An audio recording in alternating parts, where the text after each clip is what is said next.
The royal household has always been a place of strict privacy, tightly held secrets, and silent duty. But after decades of loyal service, a former royal nanny has finally stepped forward with a haunting memory she's carried for years: what she saw inside Princess Diana's room on that fateful night. Her account doesn't come with scandal or conspiracy, but rather a deeply human and emotional perspective of a woman the world adored yet never truly knew behind palace walls.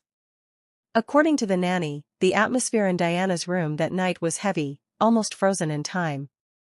The lights were dim, casting long shadows over the carefully arranged furniture, photographs, and personal keepsakes.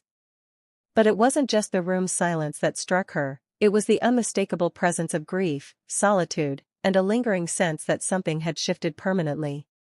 She recalls the faint scent of Diana's favorite perfume still lingering in the air, mixing with the fresh flowers that had been left earlier that day. The room was untouched, as though waiting for someone to return. Among the personal items, one thing stood out most to the nanny: a letter on the side table, unopened, addressed in Diana's own handwriting. She didn't read it, nor did she touch it, but its presence felt powerful. It was as if the letter held something unsaid, something intended for a moment that never came. The nanny also noticed family photos, of William and Harry, positioned with care, each one a silent reminder of Diana's most treasured role, being a mother. She remembers thinking how, despite all the glamour and attention, Diana's truest self was found not in public appearances, but in these quiet, deeply personal moments.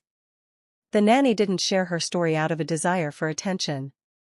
In fact, she remained silent for so long because of her respect for Diana's legacy and the royal code of discretion. But as years passed, and the world's memory of Diana became a mix of myth and media, she felt the truth of that night, the simplicity and emotion of it, deserved to be told. What she saw wasn't sensational. It was real. It was intimate.